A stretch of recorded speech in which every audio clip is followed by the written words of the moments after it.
Hello, everyone. Welcome back to Dave and Alex Are Nerds, Bring Two Controllers podcast, our weekly podcast, which has been a little bit less than weekly recently. Sorry again about that. I'm David, and I'm here with my BFF here, Alex. Alex, how are you doing? I'm doing great. And again, we're trying to do it weekly, but sometimes life gets in the way. Yeah, exactly. We've got lots of interesting topics to cover today. As usual, we'll just kind of start off with our general life, what were any new little game related things or nerd related things that we've gotten, any games we've been playing or shows we've been watching. Alex, I know you've got an exciting new toy that you've recently gotten. If you want to talk about that and let us know how it's going with that. Yeah, so I got a Steam Deck, and we had talked about this kind of briefly in the past. We had mentioned that you have one, of course, and that my brother has one. Both of you highly, highly rated it, and my brother actually said he straight up doesn't play his Xbox anymore. Like he just plays his Steam Deck. It does all the things he needs to do, and he plays with it in all the modes. So he plays with the controller, he plays it with a handheld, and he's even plugged it in with a keyboard and mouse. So the full deal. So I decided I'm going to get one. I'm not going to buy a PlayStation 5. There's literally only one game I wanted for that both of us want for that, which is Final Fantasy 16. But I mean, we're just going to wait for the exclusivity to end, right? Yep, exactly. Although now they're saying, like, who knows? They're trying to, like, gaslight us whether or not they're going to have a PC version. Yeah, no, they can't. They're not. I don't think they're legally allowed to admit it exists yet, but there's no way that it won't. Yeah. So anyway, so I ordered the top tier version, the one that has the most memory with the special case and the the better screen and all that kind of stuff. That was my choice because I just wanted the most internal memory. I think that's always the way to go when you're able to do it. So I did that. I downloaded Final Fantasy 4 Pixel Remaster, Final Fantasy 14, the MMO, and then New Worlds, the MMO. I was super pleased with the feel of the actual Steam Deck, with the gameplay, and I bought a third-party dock, which I actually have right here. It's really small. And it's $39 compared to $120 for the official, and it has the ports on the back and an Ethernet. Oh, it has Ethernet too. Nice. And there's nothing actually connecting it on the base here. There's just the soft part for the device to rest in. Okay, and you plug into the back of it, and then the power plugs into your Steam Deck like that. So it works basically the same, because I've got mine right here. And here's the official one. And it looks basically the same. I've got some stuff plugged in. I feel like maybe I've got one extra port here and there, but otherwise, yeah, same mechanism. It just sits here. I believe you have an extra USB. I have one USB, and it looks like I also have DisplayPort as well. Yes, sorry, you also have a DisplayPort. I don't have a DisplayPort. This brand, you can get a bunch of different tiers of it, but this one is perfect for what I need to do. So yeah, and I don't think most people are Steam Decking with like 3 monitors attached either. So no, exactly right. Now, so everything's going well. Device is great, but there's an issue. It's very sad. The Steam Deck has internet problems, and I don't want to scare people off. This never came up in any of the reviews and like testimonials that I looked up when I was researching the device. But as soon as I had internet problems and I looked for it, there's hundreds of people with the same issues. The device does have some connectivity issues, but what I've kind of figured out, and I'm still doing some testing, is that the major problem is my internet. Now, if you don't know, I live in a boarding school. I live in a staff suite, and we have to use the school's Wi-Fi, which is restrictive because they block certain things for, certain sites across the network, so kids can't access stuff. And so whatever it is with this Wi-Fi, my Steam Deck can sometimes connect, but I would say 85% of the time my Steam Deck cannot connect to the internet, which is unusable. That sucks, yeah. It worked at my parents' house. It worked at another house that I checked for the Wi-Fi. I'm going to check it out at my brother's house. And then my brother's going to come here and try to connect with his Steam Deck to this Wi-Fi. We're going to do all the tests to make sure. But this is a really big deal. And I actually thought I'm contemplating returning it, which is very depressing considering I spent a lot of money on it. Yeah, that's super lame because, part of the fun is being able to, play in bed, and especially for those online games that you mentioned, Final Fantasy 14 and New World, you need the internet. Plus, to be able to download the games reliably and get updates and all this kind of stuff. Yeah, and so I could download updates at my brother's place. That's kind of a pretty big inconvenience. A huge inconvenience. I mean, something to consider is that yeah, it doesn't work at this school. Like, that's pretty specific of an issue. A lot of you aren't going to have this issue. But then again, my PlayStation works at this school. The Nintendo Switch works at this school. My phone and my desktop work at this school. So if all of these different devices can connect to the internet, why shouldn't the Steam Deck just be able to as well? Like, that's kind of where I think it's, yeah, I could just have my own internet and it would work, but it also should just work here. Like, it should. Yeah. And then on top of that, although I don't have an issue where it just doesn't work, period, I do find that sometimes I turn it on and it takes forever for the Wi-Fi to connect. Sometimes I have to like restart it once or twice before the Wi-Fi connects. It's not like, for example, if I turn my phone from off to on, or even like the Nintendo Switch, or like PlayStation, like you mentioned, or my Xbox or something, off and then on, usually the Wi-Fi turns on before like I'm even able to like use the device. Like, it's already connected, right? By the time everything boots up, it's already Yeah. connected to the internet. It's so seamless, right? So it is kind of like a weird oversight, especially when you mention, if you look on Reddit, a lot of people have issues, and there's already all these like, not hot fixes, but change this in the developer mode, change this in like this subsetting so that it works a little bit better, turn off this like power Yeah. saving feature. But you shouldn't have to fiddle like that. Yeah, um you shouldn't have to actually do like a hard reset on your router, or go into your router settings on the internet browser and open up a bunch of ports. Like, yeah. which by the way, I can't do because of the restrictions at the school. I can't access my router Yeah. or the browser settings in the router. So those are both off the table for me.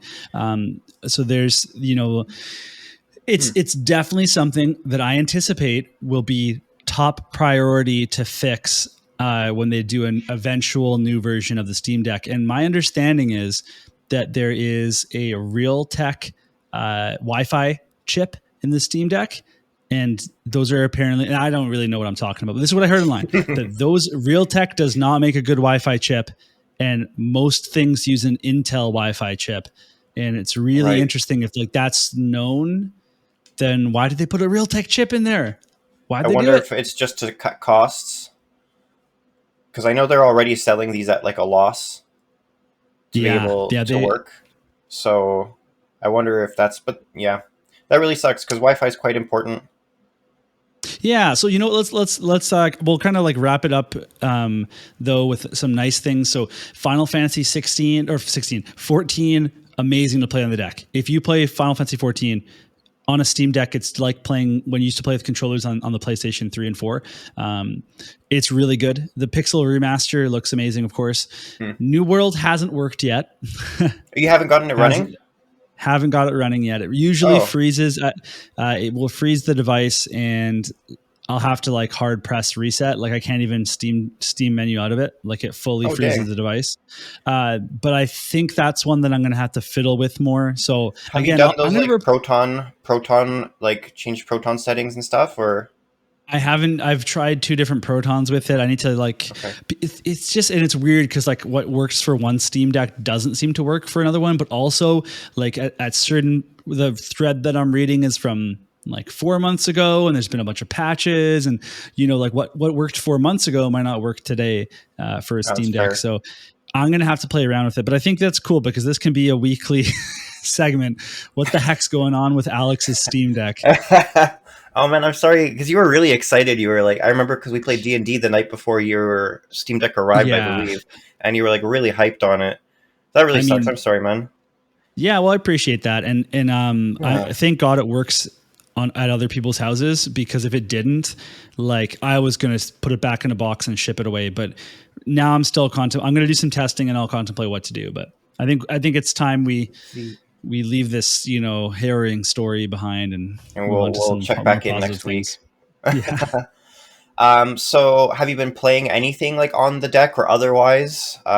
just Yeah, Pixel Remaster and tons of War Divisions and Oh, tons of nice. Epic 7, which are both mobile games again. So, how about you? Yeah, and I've seen you've been pumping out a ton of content recently, I the last like have. week or so on your main channel. That's I'm awesome. super into content creation right now. I'm That's very, awesome. very motivated. Yeah. Good. Jeez, my cat just flew. I heard that from She's here. maybe because I was away last night and she hasn't seen me in a while. She's like launching herself. Okay. That's But hilarious. yeah, what are you playing right now, bud? So I think last episode I was talking about how I was playing Dead Space and that Wolong game, like that Sekiro style Three Kingdoms game. Actually, I had a 5 day weekend last week, and the weather was not great. So I literally just spent 2 or 3 days gaming all day. So actually, I finally finished both of those. I beat Dead Space and I finished Heck Wolong as yeah. well. Dead Space, scary from start to finish. So many jump scares, really great graphics. I loved it. It was a really good time. Wolong got a little frustrating from time to time, but it was definitely more beatable than Sekiro. But there was a lot of grindy stuff that you had to do, but I still enjoyed it. It was a pretty good game. And then otherwise, I've been still chipping away at Octopath 2.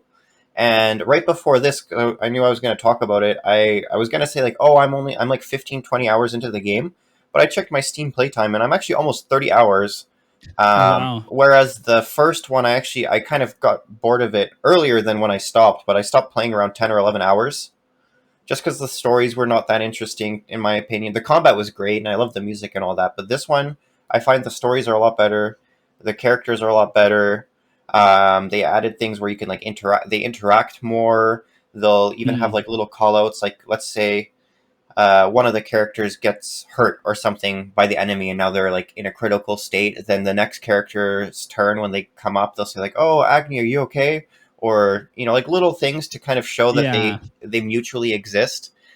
I do hope that for the third game they do, for example, when you're doing each individual character's stories, when they're in their cutscenes, all the party characters disappear unless it's like a specific new guest character. They all disappear from the Right. cutscene. I do wish that they had them at least like walking around in the background or like nodding their heads or something, just to kind of make it a little bit more um, Yeah, totally. cohesive. But otherwise, the game is really great. I'm almost 30 hours in. I think I'm over halfway through the game. I'm really enjoying it. They added like a limit break system, like from Final Fantasy style, into it as well. They call it like latent power. It's really fun. Yeah, it's just a great game. I really enjoy it. And then I the would last, actually argue that you have a lot of latent power as a human. yeah. That's what all my teachers said in elementary school. Oh, if only he applied himself. If only he did his homework, he'd be If a only great he went to go student. see the great Namekian or the great whatever he Yeah, was, the great sage. Yeah. the great sage. And then otherwise, I know you don't support them, but I did play the Diablo beta, and it was amazing. Really wish a different company made it, to be honest with you. Yep. But it was Yeah. really one of the best games I've ever played in my, like, and I hated Diablo 3 for like multiple Right. reasons: greed, art design, like game design, all this kind of stuff. I mean, it wasn't a terrible game, but I hated it like as a sequel to Diablo 2. But man, Diablo 4 is super fun. And so I talked to somebody the other day about it because they played it quite extensively, and there's a lot of FOMO on my end, but maybe I'll come back one day. But for now, no Well, Blizzard it games looks for like the me. Blizzard deal or the Activision Blizzard deal is going to go through, because I think I saw that the EU Trade Federation or Trade Commission approved it. The UK just approved it. Japan approved it. Brazil has approved it. So we're just waiting for the FTC. But everybody's Right. saying that it'd be very unlikely that all these other major trade organizations are going to approve it, and then FTC is going to say no. So it's looking like it'll probably go through. Well, And I then, hope they. sorry, go ahead. Yeah, and for people that don't know, basically, I'm boycotting Blizzard games, and the kind of the benchmark that I set is that Bobby Kotick, the Activision Blizzard CEO, who's like the first CEO to like make it through one of these big scandals without resigning somehow, who knew about everything and instructed HR to like push it down. If he gets like sacked, if he's out of there, then I'll come back. And that's Yeah. kind of like what I decided. And if he sticks around and they're willing to have someone like that of such dubious character be in charge of the company, then I'm not going to play their games. Yeah, that's fair enough. I don't know what they're gonna do with him specifically. I remember earlier, what's his name, Phil Spencer, the Xbox CEO, said that if the deal goes through, then he's gonna be the CEO.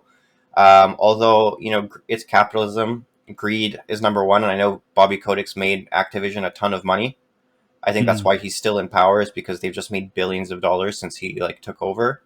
But Microsoft did say that they are going to allow Blizzard and Activision to unionize if the deal goes through, which is one of the reasons why it's been approved in these other regions. Right. So at least that's a thing. Unions are pretty good for that kind of thing, to See, and hold that's people exactly what accountable. would have helped out there, because like when you don't have a union and your HR department is not helping you and there's harassment going on in the workplace, you literally have nothing. You can't even go to another company necessarily, because how are you going to use the one that you're at as a reference when Exactly. like you Yeah. you don't trust them at all? Like it really was a horrible situation to be in. So, you know, that would go a long way to getting me back too. But yeah, Yeah. But in terms of the game itself, it was good. But anyways, yeah. um, we can start our the next topic now. So new releases, game nerdy stuff related. So maybe we'll just open up with the new Mario movie and the Dungeons and Dragons movie that just recently came out. I know, Alex, you said earlier you haven't watched them, but are you interested in seeing them? Have you heard anything good about them? I 100% want to watch the D&D one.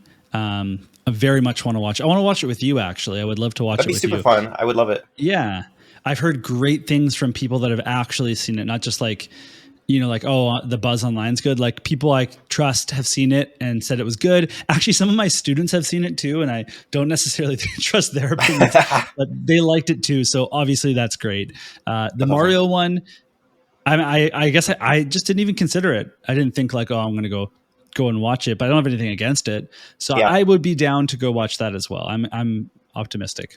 Nice. How about you? Yes, same thing with I want to see both of them. At first I didn't really, all the buzz around the D&D movie and what the directors and the producers were saying made me kind of turned me off of it. Just how they were kind of promoting it, it just made me just kind of seemed kind of like it was going to be cringy. Not bad, but just eye rolling all the time, just how a lot of newer shows and movies kind of are, where they're kind of focusing on the wrong things. But even the some of the YouTube reviewers that I've been watching that are usually very critical of new shows. Like they hate Rings of Power, they hate Witcher, they hate all this stuff. They said they went in super antagonistic into the movie, thinking it was going to be terrible, and then they came away they laughed a bunch of times. They thought it was actually pretty funny. Some of the more subversive things they said was still pretty good. And these are people that came into the movie, they make profit off of hating on these kinds of movies. Their whole YouTube Right. career is hating on this stuff, and they still said it was worth a watch. So there's that. That's And huge. then That's a glowing endorsement. right, and then the Mario movie, I've only heard good things. I've heard it's kind of a shallow movie. It's not whatever was that movie called, something Kane or whatever. Citizen Kane. Citizen Kane, but whatever. It's Mario. I like all the actors that they have for it. My only gripe going into it was I said I was going to boycott it and only watch the Italian dub, because they got Chris Pratt to play Mario with no accent, which I think is super lame. Name one guy named Mario who's not Italian ever in Right. history. But Doesn't apparently he does exist. a good job. Doesn't exist. And then somebody else plays Luigi who's really good. I forget who it was. And then of course they've got Donkey Kong in the movie, and it's played by Seth Rogen, which is either going to be Oh, terrible or absolutely hilarious. I'm going to lean on this hilarious end. I kind of like Seth Rogen, so I like most of his movies. So I've been bugging my dad. I've said, "Hey, Dad, you want to go watch a movie this weekend?" And he's like, "Oh, sure. What do you want to watch?" I'm like, "You want to go watch Super Mario?" He's like, I don't know anymore." Oh, come on, Dad. he doesn't. He Bail. loves you. He loves you, but not that much. I'm like, why not? And then other stuff. Actually, you mentioned you were playing FF14. I think I don't know if it's over, but there was a free to play week or Free something login going on with that. campaign. So two updates. They included another expansion into the free trial. I believe it goes up. Does it go up to Stormblood now, or does it go up to? Either way, they've now increased I think up to the Storm amount Club. you can play. Yeah, not Club Blood. Uh, Blood, yeah. And so the other thing was actually still going on until May. You can log in if you've had an account and you haven't logged in a while. You can log in. You get 4 days. As soon as you log in, then it puts 4 days on the clock. So don't patch it until you're totally ready to start your 4 days. Because I did it as a way to play it on my Steam Deck, but at the wrong kind of timing. So I'm gonna lose my final day, and I've just been so busy. I haven't played it as much as I wanted to. So be careful with that. That's a good little warning. And then what else? So I mentioned, I think, during our episode where we were talking about our wish lists, I had Warhammer 3 on there. And I mentioned one of the gripes I had with it is in previous Warhammer games, if you wanted to play like the grand campaign that includes the content from the previous games, you had to own the previous games. But they recently Right. released an update for Warhammer 3 where all you have to own is Warhammer 3 in order to play like the grand campaign, which I think is a nice little touch, because it sucks that if you want to play just the main game mode of any Total War game, you have to spend like $200, because those Yeah. Warhammer games, they go on sale like $20. Yeah. That's a good update. That's Yeah, that's a very fan friendly update. yeah, totally. You love to see Um, it. yeah. Then Resident Evil 4 remake just came out last week or so. I haven't played it, but I've watched some Let's Plays of it. Looks amazing, and I did play the demo when it came out 2 weeks, 3 weeks ago, and it's pretty sweet. And 4 is less horror-y. It's more like an action kind of. I wouldn't call it comedy, but more kind of goofy, Right. like kind of cheesy, like a cheesy game. But it's Yeah. Yeah. Yeah. pretty fun. Then the Final Fantasy Pixel remasters are coming to consoles, well, Switch and PlayStation on the 19th of April.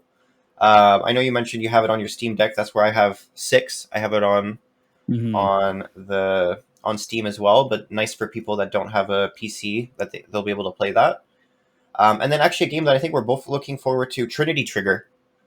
Right. Um, that comes out on the 25th on Switch and PlayStation. And then I don't know if you finished the first game, but another game that I think we're both kind of hyped for, Star Wars Yeah. Jedi Survivor, is coming out on the 28th. I need to hustle on the first game. I literally love it every time I pick it up. And then you just like go like two And months then without playing. I just get busy and then I drop it.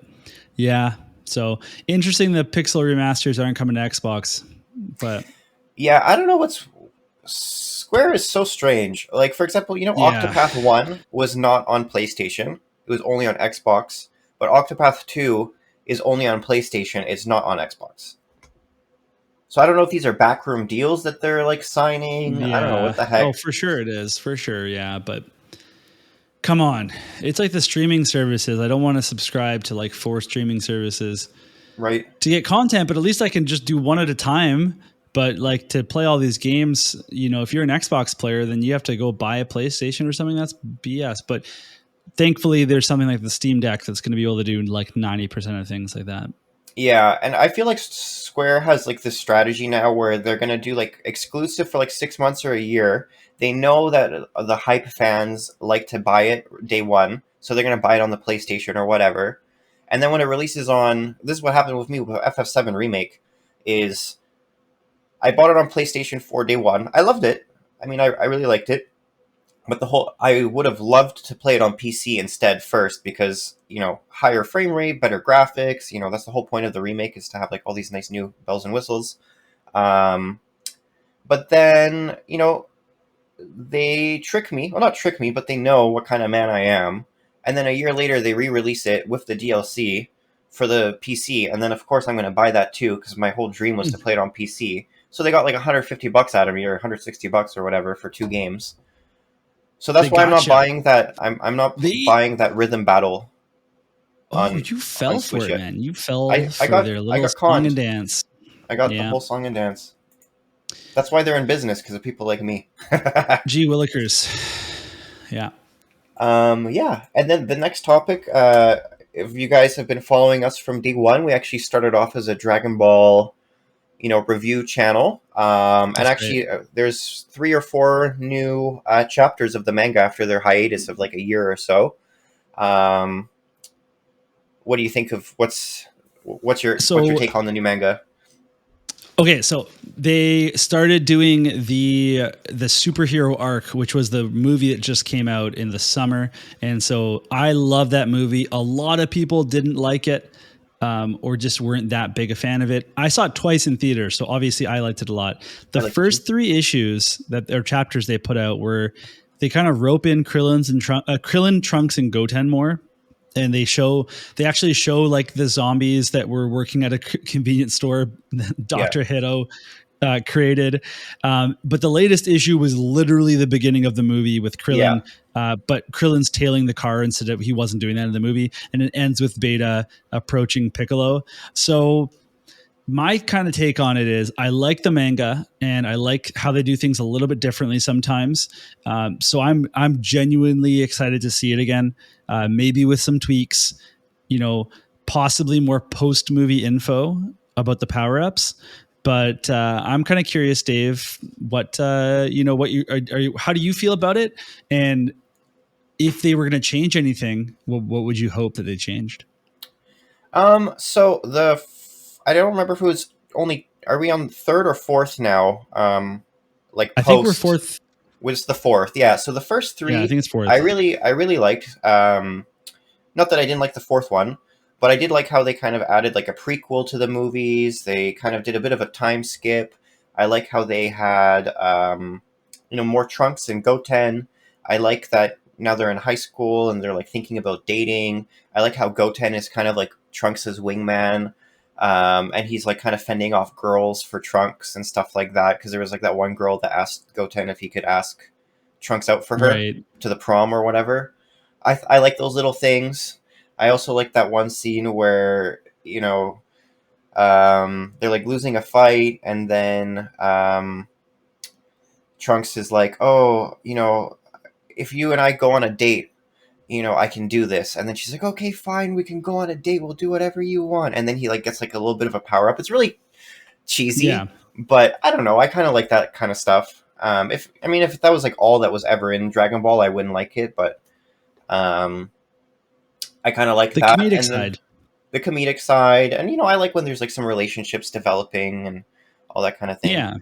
Um, and then this most recent one, actually, I just read that today. And yeah, I'm just interested to see how they're going to change it because they did change, for example, the tournament of power a little bit compared to the show. So hopefully they just. I don't really want them to change necessarily anything except maybe just expand a bit. Maybe show off a little bit more of Yellow Piccolo, Super Piccolo, Hmm. develop that a little bit more. Maybe develop. I want to see how they show the new form for not Trunks, sorry, for Gohan, Ultimate Super Gohan, whatever, Gohan White, Beast Gohan, whatever the name for that is. But yeah, I'm just happy that there's new things coming out. Hopefully, it's not just 1-to-1. That's my only wish. Yeah. That it's just not 1-to-1. Yeah, I agree with that. Well, and so my kind of thoughts are that, how are they going to handle the Goku and Vegeta stuff? Because in the movie, they absolutely had to put them in just because people wanted, like, people had to see them, right? But Yeah, they also put them in a scenario where they weren't doing anything that could give away when the timing of this was. Like they didn't use any yeah, forms or anything. They fought in base form, but maybe we'll see them fighting in different forms, right? Because now they can link this into the manga. So, are we going to see a Ultra Instinct Goku with his emotion mixed in, training against an Ultra Ego Vegeta? Possibly. That would be kind of yeah. cool. Yeah, especially yeah, because in the movie they didn't. I mean, I guess they did hint a little bit of a time jump because Pan is older in the movie, right? Hmm. But I don't believe that they showed any Gohan and Trunks, did they? In the movie? Go. Yeah, they came to fight the Oh, Cell at the Max. very end. You're right. You're right. You're right. Yeah, they did the failed fusion. Right. Right. Right. Right. Yeah. Um, So, but now they're going to be more a part of it, which is good. yeah, because I as a kid I loved Gohan and or Goten and Trunks, so And it yeah, kind of I makes wouldn't sense mind. that Like Sorry, go ahead. if Vegeta and Goku are off planet training and they're not like accessible at all, like that kind of makes sense because they're actually pretty worried about the whole Frieza Black thing, Yeah, right? yeah. Oh, yeah, and I guess they just kind of not forgot about that, but that's just kind of in the past now. The Frieza Black thing. So yeah, I wonder how he's gonna work his way back in. What's gonna happen with that? There's lots of potential, lots of potential for the Tons. show to keep Yeah. going. Yeah, I think anyone that's not into it, just be optimistic that they're going to deviate a bit from the movie and that they'll rope in some of the previous stuff from the manga. And if they do that, we will be in a good place. Yeah, I agree. All right, and now for our, I guess heavy topic. Just the other day during I mean, they didn't publish anything specifically, but they mentioned during a summit that Wizards of the Coast wants to get rid of half breeds. Do you want to start some of your opinions? Actually, can I just found a really funny comment on Reddit that I just thought it because they Okay. said Wizard of the Coast said that they don't like anything that starts with the word half. And then somebody put, Wizards of the Coast needs to explain halflings. It doesn't make sense. Where are the fullings? Yeah, there you go. Bit of a dad joke, The, but I thought that was pretty funny. yeah, no, that's good. That's good stuff. So, I mean, the quote specifically was they're talking about getting rid of half races. And they said the half construction is inherently racist. That's a direct quote. Half Mhm. construction is inherently racist. And that is D&D rules designer Jeremy Crawford. And Yeah. they didn't elaborate on that. And I think there's kind of like two ways to look at this. And by the way, we're two white males. We certainly don't have any experience dealing with racism. And so I'm not here to say what's racist or not, or how people should feel about it, because that's your decision and your prerogative based on your background and everything. So just kind of like my thoughts though is that this could offend a lot of people, because are they saying that if you are half of two races, that's bad? And there's plenty of people that maybe their parents are from one of their parents from Asia, one of their parents from North America, I or mean, that's going to a be my parent kid, that's right? My kid will right, be is right. half and half. Exactly. So like that's not a positive message to send. But then the counter to that is, let's say you had a half North American Caucasian, half Filipino kid, and you couldn't ever call them half, right? To say you're not North American, like you're not Canadian, but you're also not Filipino. You're neither, right? Like that would be terrible to say you're just a half, like you're a half breed. You're like, so Mhm. like it kind of can't go both ways, I guess, is what I'm saying. That if they're saying like that it's promoting that you can call somebody a half elf in a game, they're promoting the thought that you can call someone selectively by part of what they are, and that defines them. So I can see why for a company it would be a problematic thing to have in there. But again, it's all like this pretend world. And there's also concern about someone's like, well, I don't want to deal with all the problems that orcs have, so I can be a half orc. Well, could you imagine saying that? Like, hey, I want to be half black and get the advantages of that Right. and not deal with disadvantages because I look mostly white. That would be an insane thing for someone to say or to Yeah. do or to believe, So thinking you could do that in a game is kind of bad. But at the end of the day, I think this was a balance thing. They're trying to clean up the language, Yeah. but it's actually a balance thing, because when you look at the wording of everything, you're allowed to, they said they're just getting rid of the fact that you can take traits from both of the gameplay traits from Hmm. both of the races. That is a balance thing, right? That is Yeah. a total balance maneuver. They said your character could be half orc and half human, but they will not get the traits from both. They will only get the mechanics from one of those races. So they're not saying you can't play like a half race character. You can still do that, and you can tell that, and that can be part of your backstory. And maybe you identify that with that in real life because that's how you are. Like in real life, you are half of, you identify with two races. So you want to play a character that also straddles that. Mhm. That's really cool. But you just can't metagame and say, well, I have dark vision because I'm half elf, but I also have this from this race. They don't Yeah. want that to happen anymore. Yeah, that's super fair. Actually, I had a similar kind of reaction, and I don't know if the proper term is thought process, but I guess thought process. Where the first thing I kind of got hit by was like the whole, oh, is this language racist? Is it not racist? But I think if you get into like this like fantasy setting where it's a human plus like another completely different thing, like an orc is nothing like a human, right? An elf looks kind of like a human, but it's also not even a human. That's like when we were breeding with like Neanderthals 20,000 years ago. Like Neanderthals were had different traits. I'm kind of mentioning this now because earlier before they were saying that they want to kind of get rid of race attributes as well. Mm. Like a few months ago, they were talking about kind of shifting away from that and shifting more towards you just kind of pick your the race cosmetically. It's like, oh, I want to be an elf because I like how elves look. I want to be an orc because I like how orcs look. But I'm actually just gonna pick whatever. Here's the trait table. I'm just gonna hand pick my skills, hand pick my traits and stuff like that. And my kind of issue is that they're kind of getting away from like, oh, orcs are like this, elves are like this, halflings are like this, gnomes are kind of like this. And if you breed with human, then you can kind of take those traits. I think that was the whole kind of appeal of having different races in D&D, like the fact that they're all kind of different and they all have different traits. Because if you want to be a human in D&D, you can be whatever like human race. This is where also maybe they should actually just change the term as well, because race in like outside of fantasy means one thing, whereas race inside of fantasy means something else, right? Like if I say, oh, this person is a different race than me, colloquially speaking, I mean that, oh, they're Asian or they're black or they're Hispanic or Mm. whatever. I'm not saying, oh, that's a goblin, right?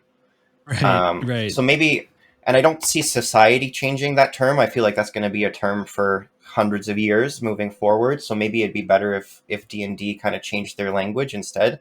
But I agree with you. I think it's mostly just to kind of clean up the game a little bit, make it more accessible, make it more streamlined as well. Kind of get rid of some min maxing. Uh, I think that's like their main. Even if maybe like PR wise, they're kind of talking about you know racism and stuff like that. I agree with you that I think it's mostly like a balancing thing, streamlining thing. Because even going from 4 to 5 and then now to D&D 1, they're kind of cutting down stat tables to make things Yeah. more clean and easy to play. I just think they should have clarified that a lot better, and or maybe talked about it. Explain why they feel that way, and then let people discuss it rather than just saying it is and dropping it like that. That's it. It's not Enter really, like this. that's not enough. My kind of thing with this whole getting rid of these stats and everything like that is I actually kind of like having more like I wish instead of taking things away they added more instead, because I read this one comment here on Reddit and it's like, so here's kind of explaining maybe their reasoning. um, so the only half ones are where there are half humans, so it's like half elf, so it's always like the default is human plus like half something else. So it kind of makes the other races seem less significant. Like the dominant is human, which I think is a fair Mhm. enough thing. But again, instead of getting rid of it, why not just add terms for all these other ones, right? But I think that Wizards of the Coast is trying to make the like player's hand guide slimmer and less intimidating, because now we've been playing for a few years, but I remember when we first got into it and you lent me your handbook, I saw it and I'm like, oh my god, I have to read like 200 pages. Like you don't actually have to read all of it to play the game, but there is like that intimidation that acts as like a barrier to the game, right? And I think that's the main thing that they really want to eliminate. It's Mm. just less and less barriers, less and less having to like work on a character, more and more just being able to jump into a game. Hey, have you ever played D&D before? No, I'm afraid of playing. Oh no, just hop on in. It's super easy. Here's a pre-made character. Just do this, right? Just follow these couple steps and then play, right? I think they're trying to eliminate a lot of like how you mentioned the min-maxing, but also the deeper, just like the deeper kind of digging through characters and just making it more streamlined. I think that's what their kind of goal is. Mm-hmm. And by the way, I'd love to hear from anyone that watches this, kind of your thoughts on the whole thing, and what you thought about our thoughts, Yeah, and how this affects you, or how you kind of see this, because I think we're gonna have viewers that are from a lot of different ethnicities. So I hope so. and we have we have such limited perspectives. So Yeah, don't take our word for it. we're Um, just two schmucks on here, you know, sharing our limited opinions. yeah, but it was good. I think it's a good discussion to have, and Yeah, totally. hopefully you all enjoyed it too. So Yeah. Well, thank you guys for listening. Any closing words, Alex? no, just just goodbye, everybody, and thank you so much Cool. for checking this out. Thank you so much, guys. Have a good rest of your week. Bye bye. Bye bye.